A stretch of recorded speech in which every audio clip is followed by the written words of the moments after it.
¿cómo entiende el matrimonio la Biblia? ¿Qué es el matrimonio para las Sagradas Escrituras? Y hay una serie de subpreguntas, como por ejemplo, ¿qué significa el matrimonio para los judíos? ¿Qué significa el matrimonio para Cristo? ¿Qué es el matrimonio para los evangélicos? Y por último, y esto es más profundo, ¿se permite el divorcio en la Biblia? Todas estas subpreguntas se derivan de la primera.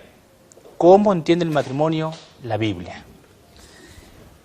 Mire, Gabriel, yo creo que es un tema bastante complicado y delicado, el matrimonio y el divorcio.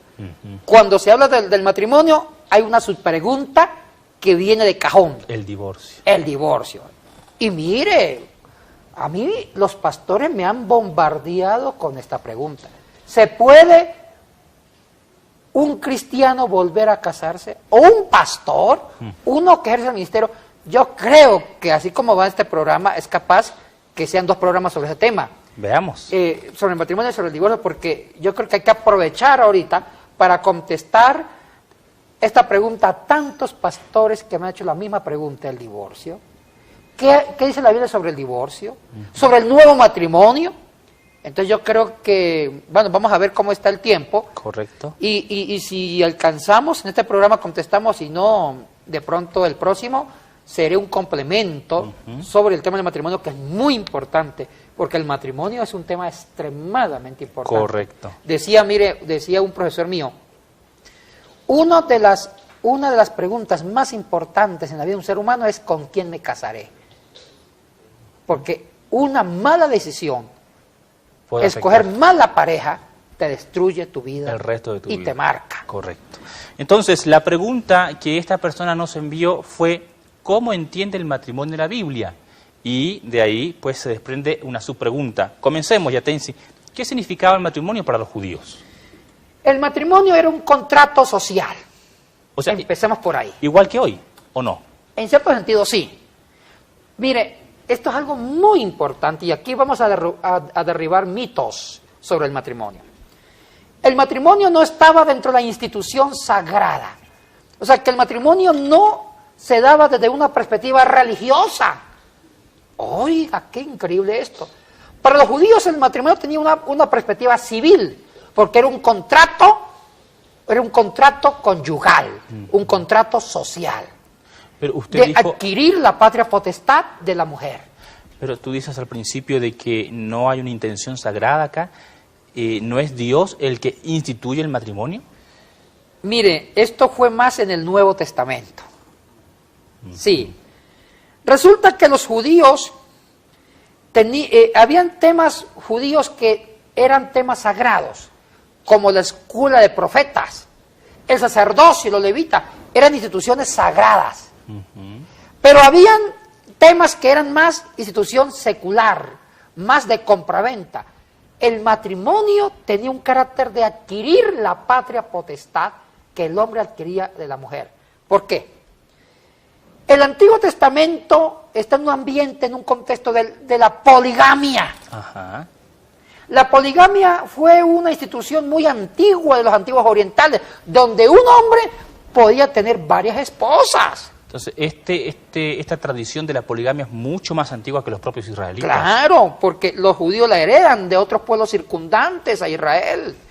Es por eso que vemos en el Antiguo Testamento que Salomón tuvo varias mujeres y no fue castigado por Dios. David, Abraham tuvo 2 hijos, 2 mujeres. Como Sara no le podía dar al hijo, entonces fecundó a la esclava Agar. Pero y eso, no fue censurado por Dios. Pero eso ya no es permitido en el Nuevo Testamento. Ya no. Porque yo les enseñé en un programa anterior la doctrina de la revelación progresiva. Así es. Dios va enseñando una revelación progresivamente, pero la revelación se perfeccionó en el Nuevo. Hay cosas que ya el Nuevo no acepta, como la poligamia. El Nuevo Testamento ya ve la poligamia como pecado de adulterio. O sea que en el Antiguo Testamento Dios, en su voluntad permisiva, permite esta tradición incluso en ciertos patriarcas. Exactamente. En ciertos patriarcas. Jacob tuvo 12 hijos en 4 mujeres, y 2 de ellas eran hermanas. O sea que la poligamia era una forma de ver al machismo, porque hay que ver que el contexto del Antiguo Testamento es un contexto machista. Eso no lo podemos negar, porque la mujer era como una cosa Claro que la mujer en el Antiguo Testamento es mucho más dignificada que la mujer en otras culturas religiosas o antiguas. Ahora, Gabriel, la mujer no podía tener varios esposos. Uy, la apedreaban. Pero un hombre sí. Entonces, ¿qué pasa? El matrimonio para los judíos en el Antiguo Testamento era un contrato social donde el hombre adquiría la patria potestad de esa chica. Pero era un contrato que se hacía incluso no entre el hombre y la mujer, sino que entre el hombre y su suegro. Exactamente. Tenemos el caso de Jacob, ¿te acuerdas? Con su suegro Labán. O Moisés. O sea que el matrimonio en el Antiguo Testamento no era por amor, era por linaje. Entonces, supongamos, un ejemplo. Yo soy de una tribu, pero resulta que el patriarca Joaquín tiene 7 hijas.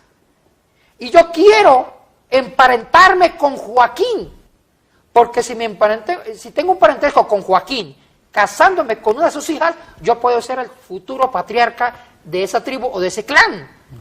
Entonces, como él tiene una buena sangre, es judío puro, y es un judío de mucha trayectoria, y es muy rico, yo busco casarme con una de sus 7 hijas. Hasta por conveniencia. Por entonces. conveniencia, porque yo puedo adquirir el patriarcado de esa tribu.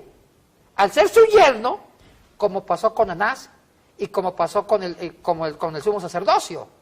Los sumos sacerdotes pueden ser yernos. Uy, así era en la cultura judía. O sea, esto es el contexto antiguo testamentario. Antiguo Testamento. Entonces, resulta que yo quiero con una de sus 7 hijas, pero como esas 7 hijas lleva sangre azul, entre comillas, entonces me toca pagar la dote. Ay, ay, ay, y él dice, Joaquín, mire, si usted se casa, y disculpe que ponga el ejemplo para que la gente entienda el ejemplo sencillo. Dice Joaquín, mire, hay 7 hijas, hay una que es feíta, la mayorcita no es tan bonita, pero yo quiero de una vez aparentarme con Joaquín, pero también quiero casarme con algo bonito también. Entonces le digo, mire, me dice Joaquín, mire, mi primera hija, que no es tan agraciada, vale, qué sé yo, 20 cabras o 20 ovejas, con 50 monedas, algo así. Pero como yo quiero la tercera, que es la más linda de las 7, ahí sí me sube la dote. Esta cuesta 500 borregos. Y si no puedo casar los 500 borregos, me toca adquirir la más feíta. O sea, lo que estamos diciendo aquí realmente, aunque puede sonar, ¿verdad?, un poco como en chiste o en broma, pero Era era la real. verdad, era la realidad. Eran los tratos que se hacían entre yernos y suegros. Entonces, yo ni siquiera le preguntaba a la mujer si me ama o no me ama. Eso es para el Nuevo Testamento, el amor. Entonces, el suegro me dice, bueno, está bien, negociamos la segunda. Yo negociaba, adquiría la patria potestad, porque las hijas le pertenecían al papá, no a la mamá, al papá. Entonces, yo ya adquiría una como para esposa, pagaba la dote, me casaba con ella, no por amor, sino por ningún contrato social. Y en el caso de Jacob y Labán, hubo un contrato ahí, Sí. pero Labán engañó a Jacob. Lo engañó, le tumbó, en otras palabras medio crueles, le tumbó el negocio. Como en un negocio, siempre hay uno más vivo. O sea que engañaron al pobre Jacob, le tumbaron su negocito. Porque ahí el patriarca Jacob se enamoró, dice la Biblia. Bueno, no sé si eso es lo que dice en el original, pero dice que tuvo amor por Raquel, ¿fue cierto? Sí. Pero sin embargo, después de 7 años de trabajo, ¿con quién se quedó? Con Lea. Con Lea, que no era tan bonita como Raquel. Hay un versículo que no entiendo que dice que tenía los ojos, no sé si eran caídos o de alguna manera. ¿Qué da a entender eso? Como eran ojos como una virolita, como se dice en mi tierra. Como bilocha, no sé si la expresión se usa acá. Pero ¿por qué Labán le da a Lea y no a Raquel? Porque él le quería explotar, lo que tener más de esclavos 7 años más y que le pagara una mejor dote. O sea, era un tema monetario acá. Ahora mire, ¿sabe cómo se llamaba el matrimonio antiguo como complementa? Se llamaba el levirato. Levirato. Levirato. Uy, el libro de Ruth nos ilustra bien el levirato. ¿En qué consistía el levirato? Era la adquisición de la patria potestad y era como una forma de redención. Entonces, un ejemplo. Si esa mujer, si yo adquiría la patria potestad y era dueño de esa mujer, yo moría. Tenía una muerte. Esa mujer quedaba viuda. esa mujer tenía que ser redimida, se llama levirato, por un familiar cercano. Y el familiar que la redimiera a ella adquiría los mismos derechos de herencia. ¿Pero qué es esto de redimir? ¿Se volvía a casar con ella? Sí, el familiar. Entonces, pero esto era una ley, ya tienes que decir que ese familiar tenía que hacerlo, me parece. Sí, tenía que hacerlo, como pasó con el caso de Ruth. Correcto. Ahora bien, supongamos que yo tengo una muerte repentina. Usted es mi hermano de sangre, es el segundo, yo soy el mayor. Al casarme con esa mujer, hija de Joaquín, llamada Marta, al fallecer, Joaquín me decía, ahora ¿quién hereda? A mí me tocaba heredar, porque me casé y pagué la dote. Entonces, el que debe heredar mi fortuna por Joaquín es usted. Usted debe revivir a Marta y adquirir la patria potestad y quedarse con esa herencia. Entonces eso se llamaba redención, redimía a la mujer. Ay, y si usted no quería redimirla, ni tampoco mis hermanos menores, esa mujer era mal vista y la devolvían, o sea, mi familia, mis hermanos la devolvían de nuevo a Joaquín y Joaquín tenía que devolver la dote. ¿Y habían razones por las que el familiar no quisiese redimir o casarse con esta mujer que quedaba sola? Bueno, tenía que casarse. Era ley. Era ley. Tenía que presentar argumentos válidos. De peso, válidos. Ahora, qué triste. La mujer era una propiedad del padre que pasaba al esposo. Bueno, y esto lo encontramos incluso en el Decálogo, Yatensi, en Éxodo capítulo 20, hay un versículo que dice, no codiciarás. Y si tú has leído, no recuerdo, creo que es el versículo 17 que dice, no codiciarás, ¿verdad? Dice ahí, el esclavo de tu prójimo, los bueyes de tu prójimo. Y también la mujer. Y como en tercer lugar dice, la mujer de tu prójimo. Exactamente. Es una propiedad más. Una propiedad más, se llama patria potestad levirato. Ahora, y como era una compraventa para adquirir la patria potestad, el matrimonio no era religioso, era un contrato civil. Ah, y usted dirá, pero eso ¿dónde está en la Biblia? Es lo que estaba pensando, justamente. La Biblia no habla detalles de las tradiciones judías antiguas. ¿Sabe qué libro nos da detalles del matrimonio del Antiguo Testamento? La famosa obra rabínica llamada la Mishnah. La Biblia no contiene detalles de las costumbres judías. Si usted quiere usar la Biblia para ver las costumbres, cultura judía, se quedó sin cultura. Porque la Biblia tiene un propósito, presentar la palabra de Dios. En cambio, hay otros libros judíos que sí explican detalladamente costumbres judías como la forma de enjuiciar a alguien, el levirato, el matrimonio, la escuela de profetas, como eran los sacerdotes, como eran los levitas, las cosechas, las fiestas judías. Ese libro se llama la Mishnah. Pero ¿hay algún texto del Antiguo Testamento que hable o mencione la celebración de una boda como tal? En forma detallada no, sino la Mishnah. La Mishnah fue un libro publicado hacia el año 250 después de Cristo por el famoso Judá el Santo, un rabino. Ese libro llamado la Mishnah, que significa repetición, es la recopilación, Gabriel, de antiguas tradiciones judías que la Biblia no explica. Y ahí se menciona el matrimonio. El matrimonio. El hecho de que la Biblia no explique esas tradiciones no significa que no existían. ¿Se acuerda Juan? O sea, con esto es importante decir que el matrimonio sí es válido. Sí es válido. Como tal. Como tal. Permítame tomar las palabras de Juan. Juan dice, yo solamente he copiado algunos testimonios. Correcto. Porque si voy a escribir todo lo que Jesús dijo e hizo, son volúmenes y volúmenes. O sea, te refieres al Evangelio de Juan. El Evangelio de Juan. Sí. Lo mismo se aplica para el Antiguo Testamento.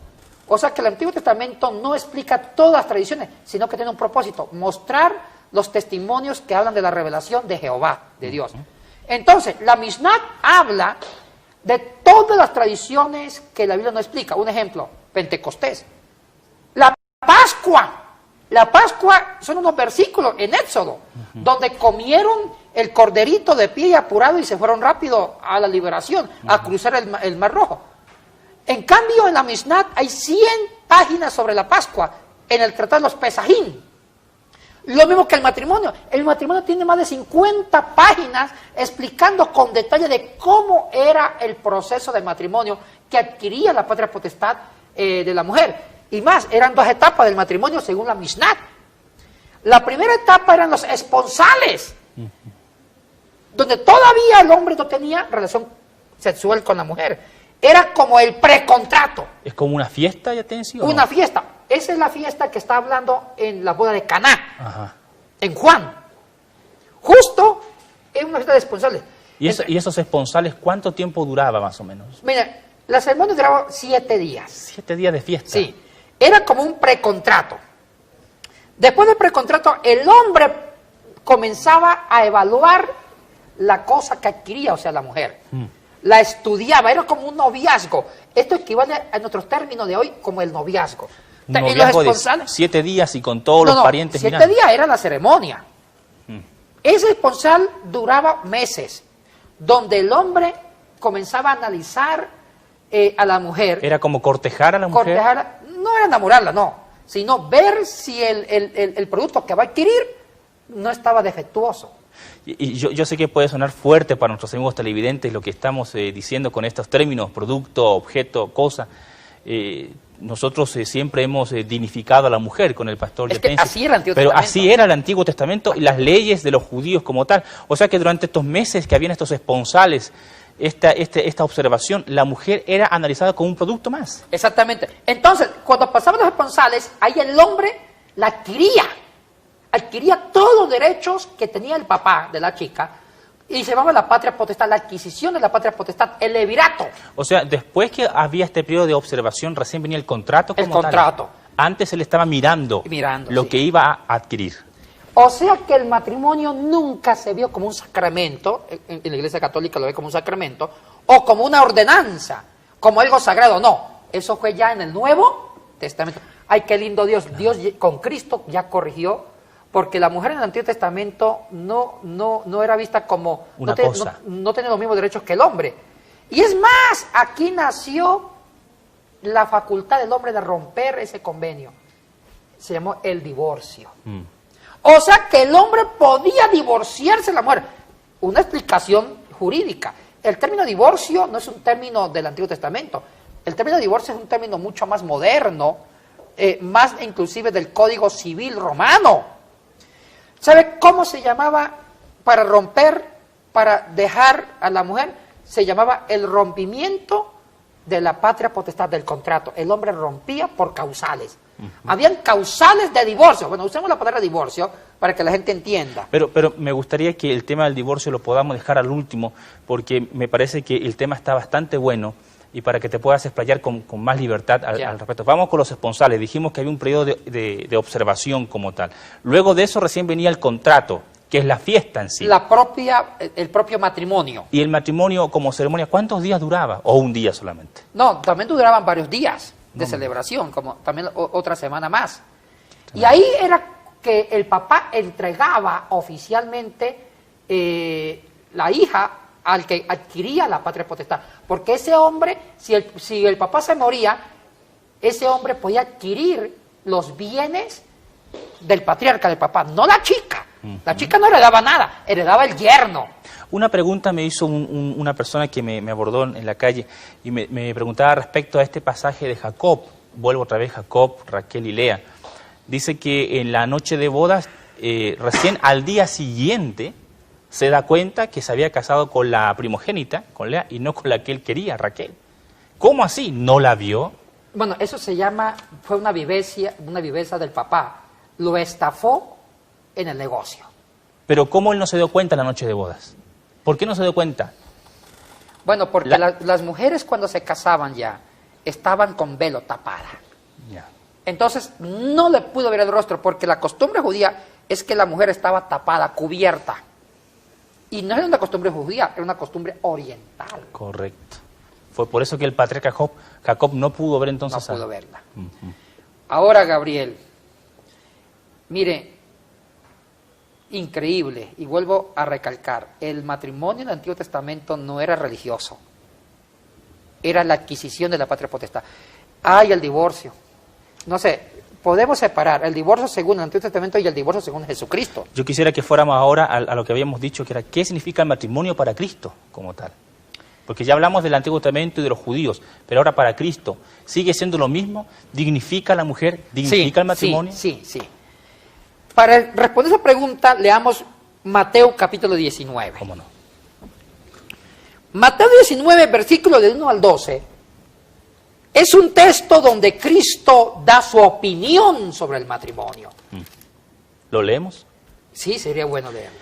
Mateo 19, versículo 1 en adelante dice: Aconteció que cuando Jesús terminó estas palabras se alejó de Galilea y fue a las regiones de Judea al otro lado del Jordán.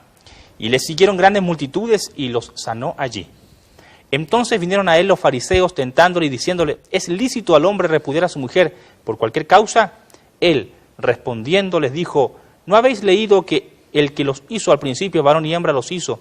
Y dijo: por esto el hombre dejará padre y madre y se unirá a su mujer, y los dos serán una sola carne. Así que no son ya más dos, sino una sola carne. Por tanto, lo que Dios juntó, no lo separe el hombre. Le dijeron: ¿por qué pues mandó Moisés dar carta de divorcio y repudiarla? Él les dijo: por la dureza de vuestro corazón, Moisés os permitió repudiar a vuestras mujeres, mas al principio no fue así. Y yo os digo que cualquiera que repudia a su mujer, salvo por causa de fornicación, y se casa con otra, adultera, y el que se casa con la repudiada, adultera. Le dijeron sus discípulos: si así es la condición del hombre con su mujer, no conviene casarse. Entonces él les dijo: no todos son capaces de recibir esto, sino aquellos a quienes es dado. Y el último versículo dice: pues hay eunucos que nacieron así, del vientre de su madre, y hay eunucos que son hechos eunucos por los hombres, y hay eunucos que a sí mismos se hicieron eunucos por causa del reino de los cielos. El que sea capaz de recibir esto, que lo reciba. Oye, aquí Cristo redimió a la mujer.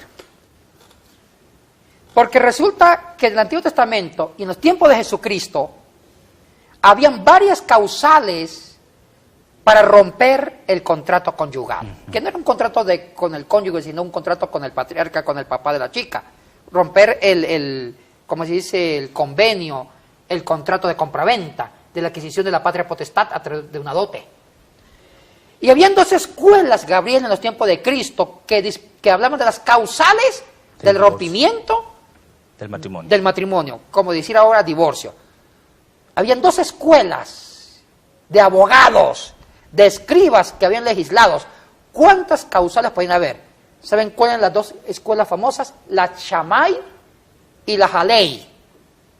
La Shammai hablaba de 40 causales de devolución. No me digas, 40 O sea, causales. que el hombre podía devolver a la mujer al papá. Y la otra escuela hablaba hasta de 100 causales.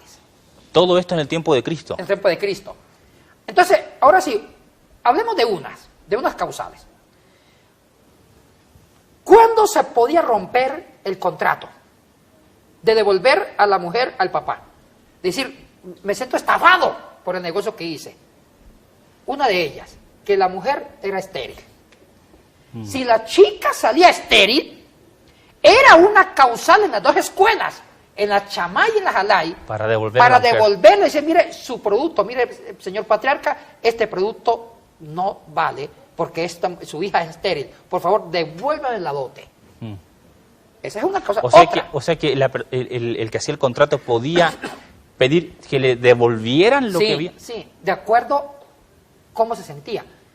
Y la esterilidad era uno de los argumentos más fuertes para romper la relación conyugal, o sea, romper el contrato de la adquisición de la patria potestad. Como decir, una razón primordial del divorcio. ¿Sabe por qué? Porque un hombre se casaba o adquiría a la mujer para tener hijos, para prolongar su descendencia. Ese era un papel de la mujer, dar hijos. Esto era grave. Otra, usted se va a reír. Si la mujer no sabía cocinar, era una razón suficiente para divorcio. Yo me imagino las damas que nos están escuchando o las chicas que nos están escuchando. Ahora nos quedaríamos porque hay muchas mujeres que no saben cocinar. No, yo no, mi esposa cocina espectacular, ¿verdad? Pero realmente, qué drástico la forma en que se maltrataba a la mujer. Otra causal, Gabriel. Si el hombre encontraba a la mujer hablando con las vecinas y no estaba en sus quehaceres domésticos, también era una causal para el divorcio. Pero eso ya es mucho machismo, ¿no? Bueno, así era la costumbre. Y por eso que la escuela Shammai y la Jalai, la más conservadora era la Shammai, era la que más defendía a la mujer. La otra era más libre, que porque cualquier cosita era un divorcio. Ay, y si la mujer era enferma, resulta que el hombre la adquirió y resulta que no se dio cuenta que la mujer tenía una enfermedad hereditaria. Por esa enfermedad era causal de divorcio. O si la mujer no cuidaba bien a los hijos. Ay, había mucho. Ay, no se diga el adulterio. Tremendo. Si la mujer estaba con otro hombre y era pillada, infragante, en pleno acto, era apedreada. Apedrada de una vez. Yatensi, el tema está realmente interesante, nos indican que se nos agotó el tiempo realmente, así que vamos a dejar la segunda parte de esta respuesta para el siguiente programa. El programa anterior hicimos la primera parte a la pregunta ¿cómo entiende el matrimonio la Biblia, ¿no? O cómo entiende la Biblia el matrimonio, mejor dicho, ¿no? En forma magistral, el pastor Yatensi nos explicó cómo la Mishnah entendía el matrimonio, era un contrato entre un hombre y no una mujer, sino entre un hombre y su suegro. Realmente no es un contrato con cláusulas económicas y todo lo demás. También nos dimos cuenta que la mujer, lastimosamente por el contexto machista en que se encontraba, era considerado un producto más, una mercancía. Y si la mercancía salía defectuosa, perdón, estimadas damas, que lo digamos de esta manera, pero es el pensamiento judío, podía ser devuelta, ¿no? Luego nos remitimos al contexto del Nuevo Testamento, específicamente en el libro de Mateo, capítulo 19, donde hay una disputa ahí respecto al divorcio como tal. Yatensi nos enseñó de que para el tiempo de Cristo habían dos escuelas o dos corrientes de pensamiento que enseñaban cuáles eran las causales, las causas para repudiar, devolver o divorciarse de una mujer. Una escuela tenía 44 causales aproximadamente y la otra tenía unas 100 causas. Nos enseñaba Bonilla también de que alguna de las causas para repudiar a la mujer es que ésta saliera estéril. Entonces el que había contratado, el que había hecho el contrato, el hombre, se sentía estafado por el suegro y devolvía a su hija. Otra causal nos enseñaba Yatensi era que esta mujer no supiera cocinar o que no cocinara bien. También una causa para repudiarla o mandarla. Otra causa, Yatensi, era la enfermedad. Una enfermedad que no había sido declarada, entonces si la mujer era enfermiza, el hombre también estaba en su derecho de devolver a la mujer, y no se diga el adulterio como tal, donde la ley demandaba el apedreamiento de la mujer, más no del hombre como tal.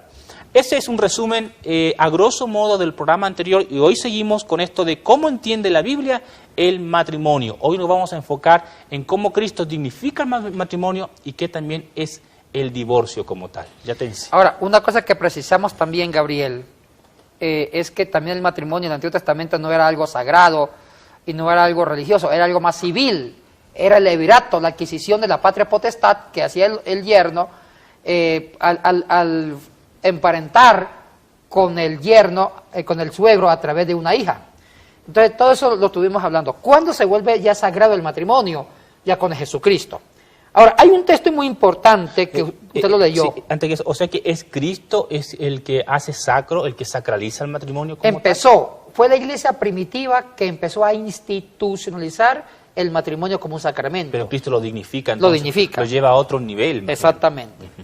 Ahora, usted leyó en el programa anterior Mateo capítulo 19.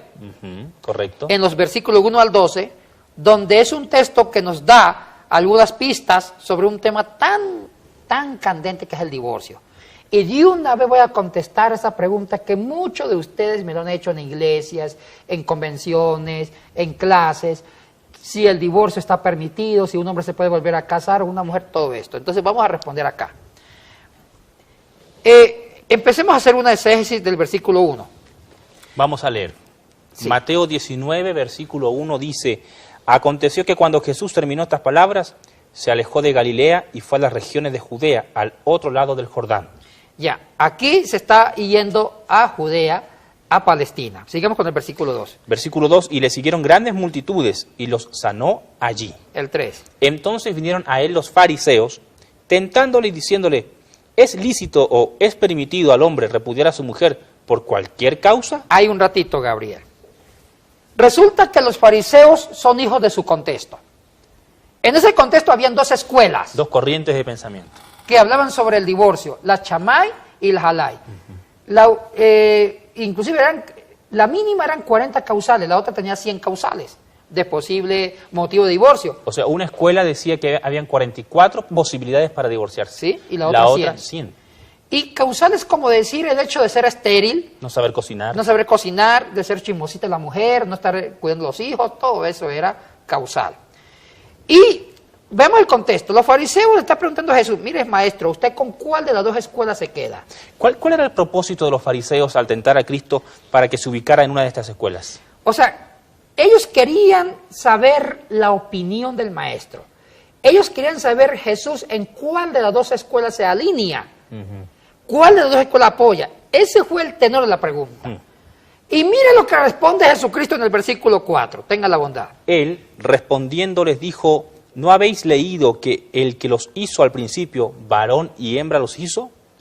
Y dijo, versículo 5, Sí. por esto el hombre dejará padre y madre, y se unirá a su mujer, y los dos serán una sola carne. Sigue en el 6. Así que no son ya más dos, sino una sola carne. Por tanto, lo que Dios juntó, no lo separe el hombre. La respuesta de Jesucristo desentona con el contexto. Ellos esperaban que Cristo dijera, mire, yo soy de la línea del Chamay, de la escuela Chamay que permite tantos causales, o soy de la línea Jalay. Pero Cristo se aparta del contexto Y da su propia respuesta. y da su propia respuesta. Él está citando el ideal en la creación antes de la caída. Porque él está citando acá un pasaje del Antiguo Testamento. De Génesis. De Génesis, de Adán y Eva. O sea que él está yendo al ideal que Dios tuvo antes de que el hombre cayera. En Génesis, Jehová creó al hombre y a la mujer. Hombre y mujer. Varón y hembra los creó y serán una sola carne. Eso dijo Adán, de hecho. Exactamente. O sea que para Dios, cuando Dios creó a Adán y a Eva, tuvo un ideal, que hicieran un matrimonio, una sola identidad, una sola carne, y que nadie se separara de nadie. ¿Ese es el ideal de Dios? De Dios. ¿Ese es el ideal de Adán? Exactamente. Ahora, la respuesta es que Dios quiere, Cristo quiere volver a restaurar la primera creación. Dios quiere la ética de la creación inicial, antes de la caída. Por eso que la redención de Cristo consiste en volver a restaurar la creación inicial, donde se rechaza el pecado. O sea que la intención divina, la intención de Dios, el matrimonio realmente es algo digno, es algo valórico Exactamente. como tal. O sea, Dios no quiere divorcio, en otras O palabras. sea, eso que quede claro entonces. Dios no quiere el divorcio. O sea que en la intención inicial de Dios, de Jesucristo, es volver al principio de la creación donde no se mencionaba el divorcio. O sea, Dios- Adán fue hecho para Eva y Eva para Adán. Dios no quiere divorcios, pero ¿qué hacemos con aquellas parejas o aquella hermanita o aquella mujer Justo que viene- es indignificada todos los días por su esposo? Justo viene el versículo 7, tengan la bondad de leerlo. Le dijeron, ¿por qué pues mandó Moisés dar carta de divorcio y repudiarla? Ay, interesante. Los fariseos no querían perder. Ellos citan la ley, o sea, que ellos están en contra de Jesucristo porque Cristo va al ideal de la creación, donde no hay divorcio. Pero ellos dicen, pero Moisés, en la ley de Moisés, se manda de que el hombre repudie a la mujer por cualquier causal. O sea, los fariseos recurren aquí a un duro, a uno de los patriarcas antiguos. El padre de la legislación, Moisés como tal. el padre del derecho judío, ¿Y, Moisés. y Cristo se va en contra de Moisés aquí entonces? Sí, sí, porque Cristo dice, ¿qué dice Cristo? Versículo 8. 8, él le dijo, sí. Por la dureza de vuestro corazón Moisés os permitió repudiar a vuestras mujeres, mas al principio no fue así. O sea, él dice que el divorcio es consecuencia de la dureza del corazón del hombre, O sea, el divorcio es consecuencia del pecado. del ¿sí? pecado, de la caída del hombre.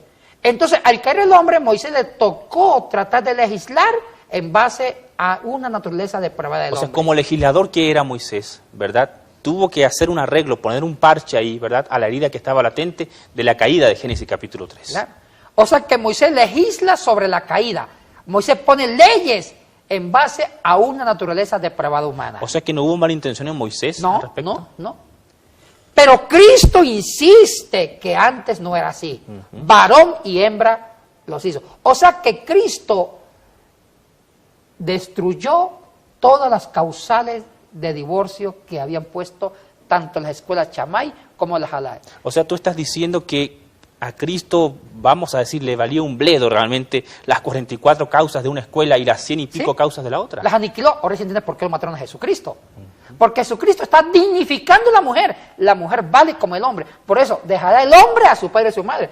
Porque en los antiguos patriarcados judíos, el hombre tenía que vivir con el suegro o con su papá.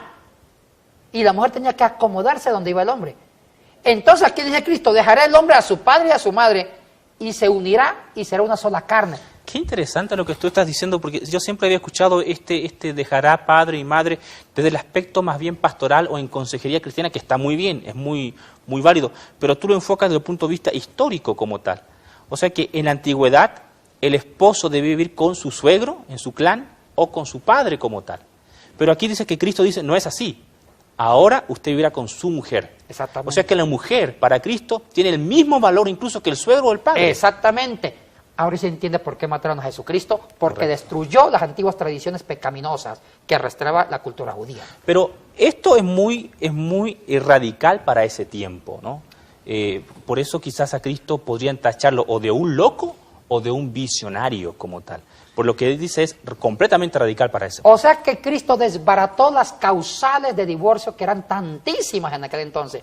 Y mire lo que le contestan los fariseos. Tengan la bondad del versículo 9.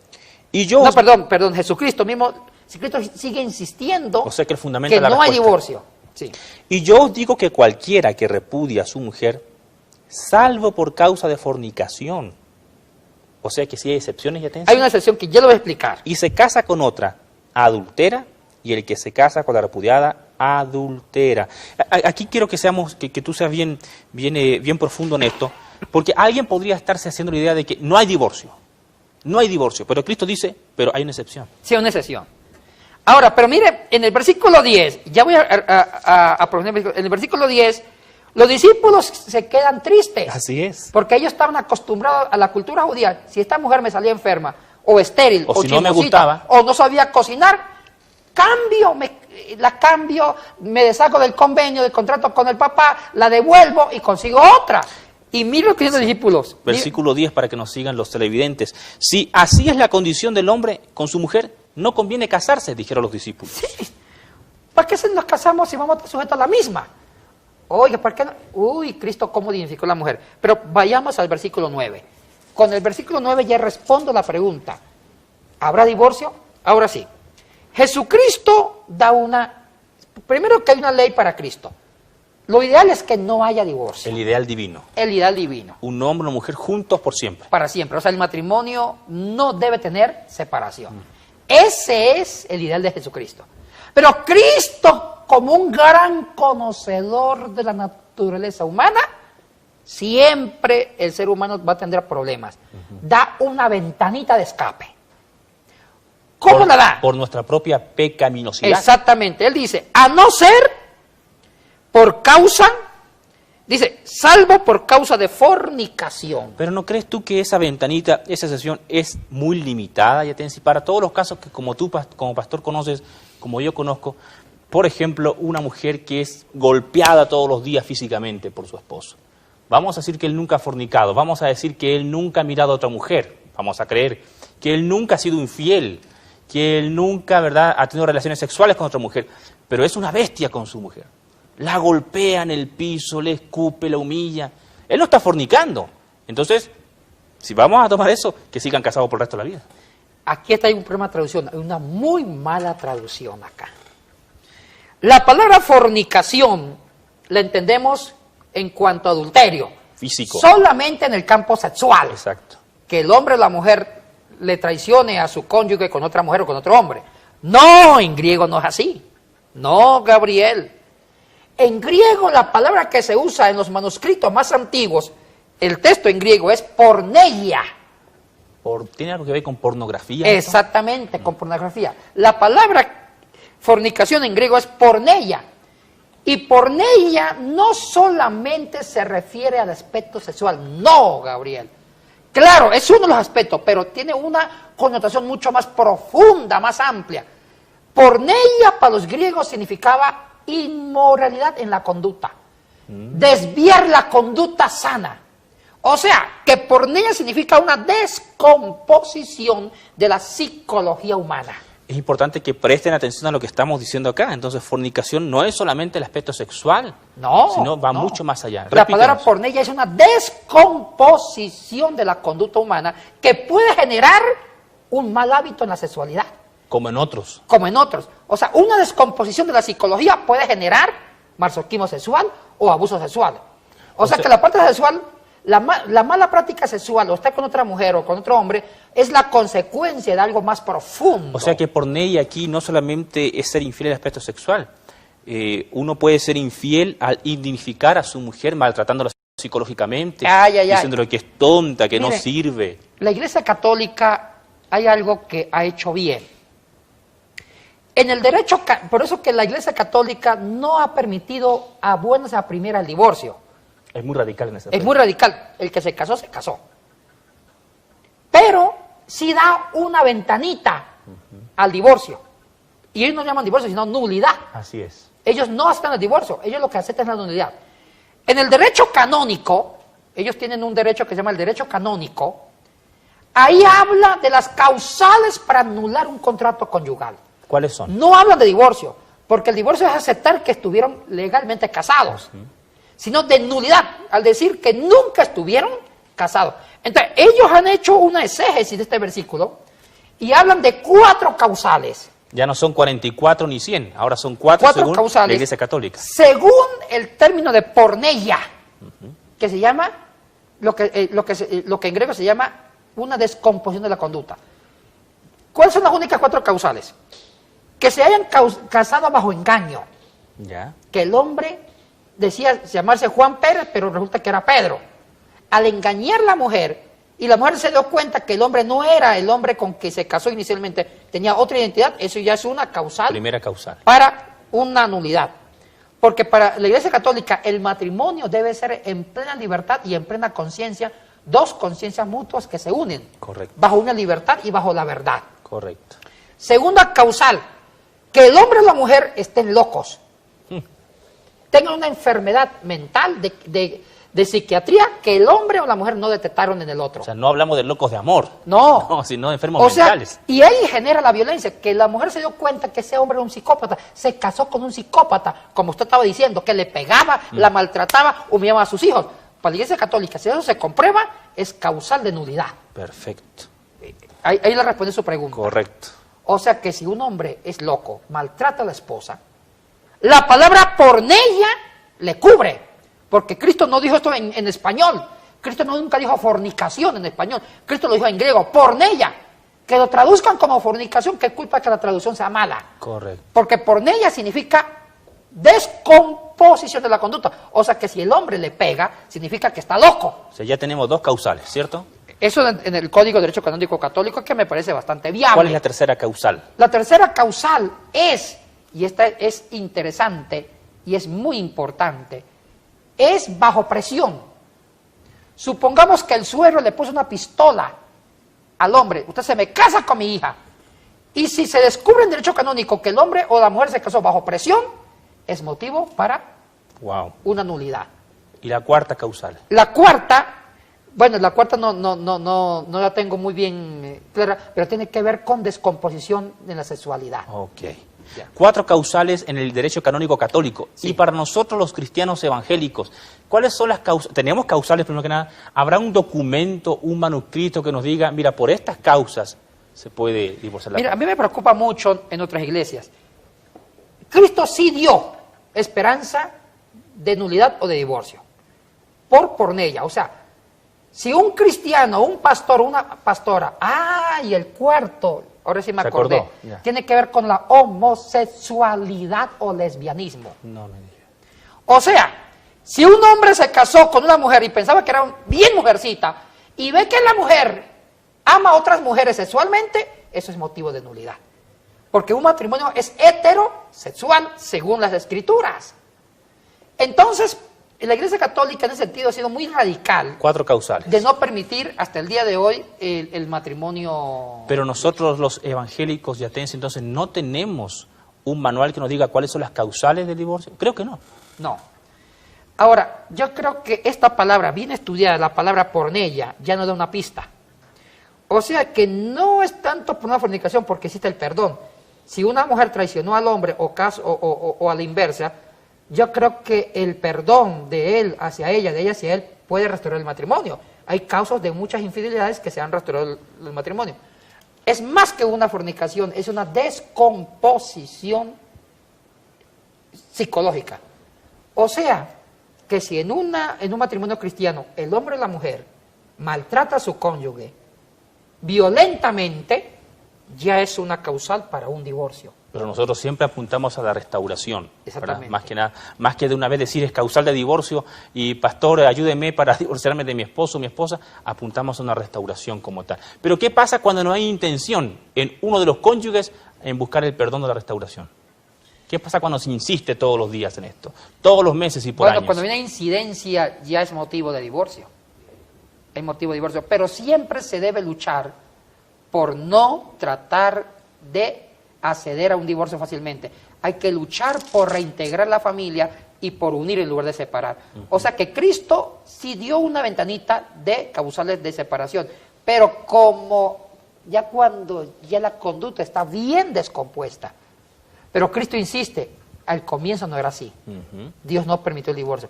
El divorcio que quede como ya una emergencia cuando la conducta es bien del hombre y la mujer, cuando el hombre maltrata a la mujer de una forma tan grotesca. O también hay mujeres que le pegan al hombre. Ya sacaron la comisaría del hombre. No me diga. Sí, ya hay comisaría del hombre. Antes era la comisaría de la mujer. También, ya en el siglo XXI, con la liberación femenina, hay hombres maltratados. Estoy descontextualizado. Físicamente. Psicológicamente. Y psicológicamente, que ya también ellos pueden acudir a un divorcio por maltrato de la mujer hacia él. Pero ahora dígame, yo conozco casos ya. En los minutos que nos quedan de este interesante programa, ¿qué hacemos con los divorciados en nuestras iglesias, en nuestros ministerios, en nuestras fundaciones? ¿Hay futuro para ellos? ¿Se pueden volver a casar? Y si se pueden volver a casar, ¿pueden volverse a casarse por la iglesia, con la bendición del Señor o solamente en lo civil? Aquí le toca la autoridad de la iglesia. La iglesia tiene autoridad. Ay, hermano, yo veo cómo iglesias algunas iglesias, no podemos generalizar, algunas. No todas, ¿no? Sí, no algunas. todas. Permiten tan fácil el divorcio, porque una niña se enojó con el esposo, divorcio. No, así tampoco. Hay algunas iglesias que permiten con qué facilidad, con qué permisividad que se divorcien y se casen de nuevo, como si fuera el matrimonio un juguete. O sea, tú apuntas a la inversa, tratar de recuperar más bien el matrimonio. Sí.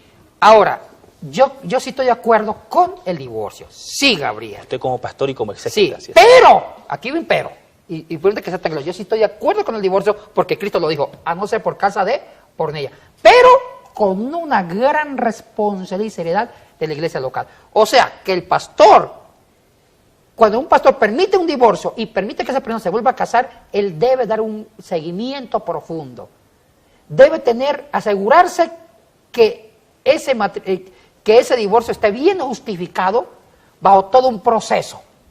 Un ejemplo. Investigar a fondo por qué el hombre se quiere separar. Investigar a fondo por qué la mujer se quiere separar. Y comprobar que el hombre o la mujer fue maltratado por muchos años y que el hombre no quiere cambiar. Entonces, primero y el pastor debe convocar un equipo de psicólogos, de abogados y de expertos en la escritura. Y hacer toda una investigación a fondo de esa persona que se quiere divorciar. Si ve que se cumple el pornella, que el hombre fue maltratado por muchos años y la mujer también, y que el hombre no se ha arrepentido y sigue con esa conducta de maltrato, o otra conducta de descomposición psicológica, ya cuando el pastor investigó con abogados, con psicólogos, ahí puede decir, sí, yo permito, o la iglesia permite que usted se divorcie. ¿Pero ocurre esto, Yatensi? Bueno, no sé si ocurre, lo ideal es que cada pastor tenga un equipo de expertos para tramitar un divorcio eclesiástico. ¿Has sabido de casos en que iglesias como Ahora, esta se preparan? separemos los divorcios. Una cosa es el divorcio civil, que tiene sus propias reglas, y otra cosa es el divorcio eclesiástico.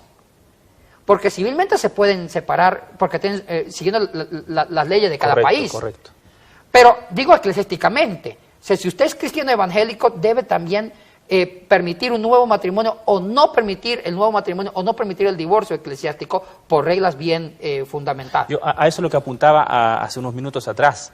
Las personas que tenemos en nuestras congregaciones divorciadas por diferentes motivos y llegaron a Cristo así o se divorciaron estando en Cristo como tal, ¿Qué esperanza hay para ellos al respecto? Eso es complejo, no puedo contestar de una forma tan directa porque es complicado. Hay que estudiarse cada caso. Yo aconsejo a cada pastor que tenga un comité, porque mire, toda la iglesia vive en este fenómeno del divorcio. En todas las iglesias hay este problema. Yo aconsejo a la iglesia que tengan un comité de expertos, psicólogos, abogados, maestros, que traten cada caso en base a la palabra. Pero Cristo sí dio una esperanza, seamos claros. A no ser por causa de porneia. Cristo está hablando de una descomposición psicológica. Esa descomposición psicológica puede permitir una separación. Pero él no apunta a eso realmente, sino que es como la válvula de escape. A restaurar. En excepciones. Sí, es tal. como la última alternativa de tantas reincidencias. ¿Era casado el apóstol Pablo? Porque él recomienda, si pueden, quédense como yo. Nadie sabe esto. Muchos piensan que es viudo. Otros que fue un soltero, o sea, sobre esa parte privada de Pablo nadie lo sabe. Correcto. Estamos llegando al final de nuestro programa, su programa Respuestas a Preguntas que Incomodan. El programa anterior y hoy hemos respondido a la pregunta que un televidente nos envió, que es ¿cómo entiende la Biblia el matrimonio? Vimos en el programa anterior cómo la Mishnah hablaba de este contrato a nivel civil, estamos diciendo. Y hoy vimos magistralmente cómo Cristo dignifica el matrimonio, cómo dignifica a la mujer, le eleva a un nivel superior, y cómo Cristo recurre al principio del diseño original, ¿verdad, Yatensi? En el principio no fue así, más bien hombre dejará a padre y madre y se unirá a su mujer. Y creo que esto es un consejo que damos como pastores y también como profesores al respecto, luchemos por nuestros matrimonios. Gabriel, vuelvo a insistir, yo personalmente no estoy de acuerdo con el divorcio. Hay que restaurar. Pero cuando son personas que tienen ya conductas descompuestas, como esquizofrenia, una psicosis, ya sea él o ella, o grandes inmoralidades sexuales que son consecuencia de una personalidad caótica, solamente ahí se puede ver la posibilidad de un divorcio. Gracias, y de rehacer Yatensi. su matrimonio con otra persona. Dios bendiga a todos los matrimonios que nos escuchan. Bendiciones para ustedes y el Señor restaurará lo que Él pueda restaurar. Gracias, Yatensi. Bendición.